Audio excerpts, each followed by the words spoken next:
A massive fireball exploded over a Russian town more than 700 miles away from the front line, as Ukrainian drones reminded everyone that Russia's war machine isn't untouchable. This wasn't just an isolated attack, it's part of Ukraine's bold strategy to hit key military targets and infrastructure targets deep inside Russia. Deeper and deeper.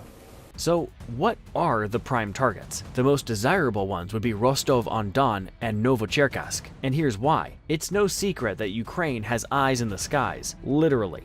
Thanks to the intelligence shared by its Western partners, Ukraine can keep tabs on some of Russia's most critical military operations. While the specific nature of this intelligence is shrouded in secrecy, it's believed that Ukraine has access to real-time updates on Russian movements, from strategic planning to the moment a bomber takes off headed for Ukrainian airspace. But what makes this intelligence game-changing is the ability to pinpoint high-value Russian command centers, like those in Rostov-on-Don and Novocherkassk, which are crucial to controlling operations in southern Ukraine. A place like Novocherkassk, once an abandoned military site, now is a buzzing hub of Russian operations, just 124 miles from the front lines.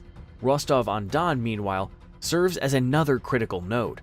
What would happen if Ukraine decided to take these strategic brains of the Russian military out of the equation? In early April, Ukraine did exactly that. In a joint operation conducted by its security service and military, Ukraine struck the Morozovsk military base in the Rostov region.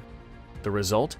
Official sources confirm the Su-34 was definitely taken out, while others suggest up to 6 Russian warplanes were destroyed, with 8 more damaged. And these weren't just any planes. Russia's Su-24 and Su-34 tactical bombers, key to launching guided bomb strikes on Ukrainian forces. Disabling these assets isn't just a blow to the Russian Air Force, it sends shockwaves through their entire military coordination. By hitting Morozovsk again, Ukraine would aim to further cripple Russia's ability to launch airstrikes, maintaining pressure and ensuring that this key asset doesn't return to full operational capacity. But disrupting command is just the start. What about Russia's key economic lifelines? And here's where we uncover our next high-value target for Ukrainians. The Kerch Strait has become a strategic lifeline in the ongoing Russia-Ukraine war, especially after Ukraine strikes on the Kerch Bridge. This bridge, which once handled daily military supplies, has been heavily damaged, leaving Russian forces dependent on ferries to transport military equipment, ammunition, and other vital resources across the strait. Since November 2022, Russia has utilized ferries for military logistics across the Kerch Strait. This reliance grew after Ukraine significantly disrupted the Kerch Bridge's military use with precision strikes. For instance, before these strikes, as many as 46 trains per day, including those carrying weapons and ammunition. Now, the bridge can only support around 5 trains, 4 of which are for passengers. In response, Russia increased the use of civilian ferries, such as the Conro Trader and Avangard, which operate between Russian-held Crimea and the Russian mainland. These ferries have become critical targets for Ukraine. On May 30th, Ukrainian forces hit these ferries with ATACMs missiles, damaging 2 vessels. And on June 4th, another strike disrupted a ferry crossing and an oil terminal in the Krasnodar Krai. And just like these precise strikes, your likes and subscriptions help us hit the mark with more videos on the latest topics. So if you're enjoying the content, hit that like button. By targeting these ferries, Ukraine aims to disrupt Russian supply lines further. According to reports, from May 20th to 24th alone, Russian ferries made 70 crossings, transporting over 2,400 vehicles, 436 railway cars, and over 3,600 passengers. These crossings included military supplies, though official reports omit those details. After the strikes, crossings decreased significantly, highlighting the logistical strain on Russian forces. Moreover, Ukraine's naval kamikaze drones have been highly effective. They sank VDK-type landing ships, such as the Caesar Kunikov, which Russia had been using to ferry military supplies across the strait. These successful attacks forced Russia to abandon this practice, further hampering their logistics. Ukraine's continued pressure on the Kerch Strait could cripple Russia's war efforts in Crimea and southern Ukraine. The disruption of these ferry routes restricts Russian military mobility, reducing the ability to sustain its forces in key areas. If Ukraine succeeds in cutting off these supply lines entirely, it could significantly shift the balance of power, putting Russia's operations in Crimea in jeopardy. Successfully targeting both the bridge and the ferry crossing again would not only choke off Russian supplies to Crimea, but also jeopardize the entire occupation effort, further weakening Russia's foothold in the region. But cutting off supply lines to Crimea is one thing. But what if Ukraine aims at Russia's arms industry? Take the Kalashnikov plant in Izhevsk, for example. This is where Russia's most iconic and widely used weapons, like the AK-47, are born. It's not just about the rifles, though. Modern variants and other advanced small arms for Russian infantry come from here, arming the soldiers at the front lines. Now, picture what would happen if this production was halted. The Russian troops, dependent on these arms, would feel the squeeze. No more steady flow of rifles into the conflict, just a waiting game as Russia scrambles to recover. Then there's the Almaz anti-facilities in Moscow. This isn't just any factory. It's where Russia's advanced air defense systems like the S-400 and the S-300 are built. These missile systems are the backbone of Russia's air defenses and long-range strike capabilities. Imagine the impact if these facilities were taken out of the equation. The production of these critical systems could be delayed, putting Russia's air defense strategy in jeopardy, exposing vulnerabilities, and weakening its grip on missile warfare in Ukraine. Tell us in the comments, how big of an impact do you think this will have on Russia's air power? In September 2024, Ukraine dealt Russia a series of devastating blows that sent shockwaves across the battlefield and deep into Russia's military-industrial complex.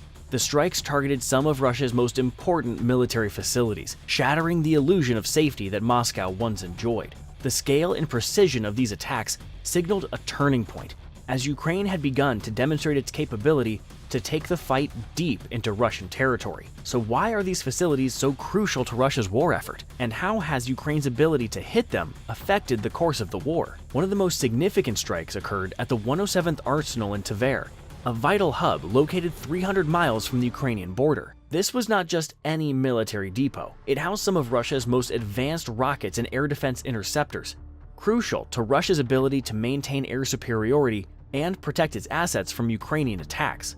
The destruction of this arsenal, along with munitions sourced from North Korea, was catastrophic, likened to a small earthquake or nuclear blast by witnesses.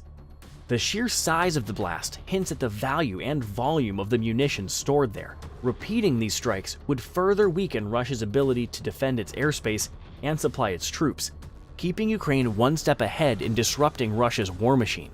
It doesn't stop here. There are other examples where Ukrainians got huge success by targeting prime facilities. The Tikhoretsk munition storage facility in Krasnodar, which was hit shortly after, is another critical node in Russia's military supply chain. As a distribution hub for munitions, its destruction means that Russian forces will face significant shortages in the near term. The fact that Ukraine could reach such locations hundreds of miles deep in Russian territory underscores its growing long-range strike capabilities. This is a major tactical win for Ukraine, as it cripples Russia's ability to resupply its forces, particularly those fighting in Ukraine.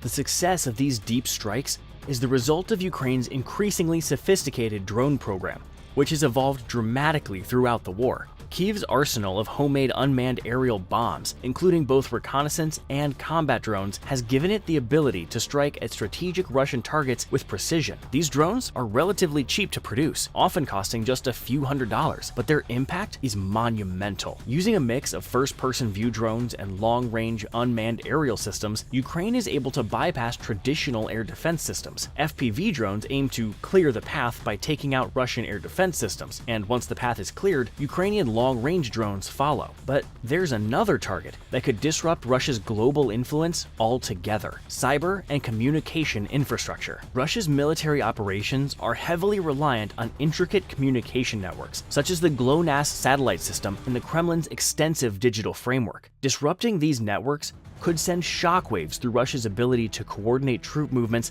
and gather intelligence. In fact, it could destabilize not just military operations, but also civilian communication systems across the nation. Imagine the chaos that would ensue if Russia's command infrastructure was brought to its knees, an event that could drastically alter the landscape of the war. Now, let's take a moment to consider the implications of a successful cyber strike. If Ukraine manages to infiltrate Russia's communication infrastructure, it could effectively paralyze the Kremlin's military coordination.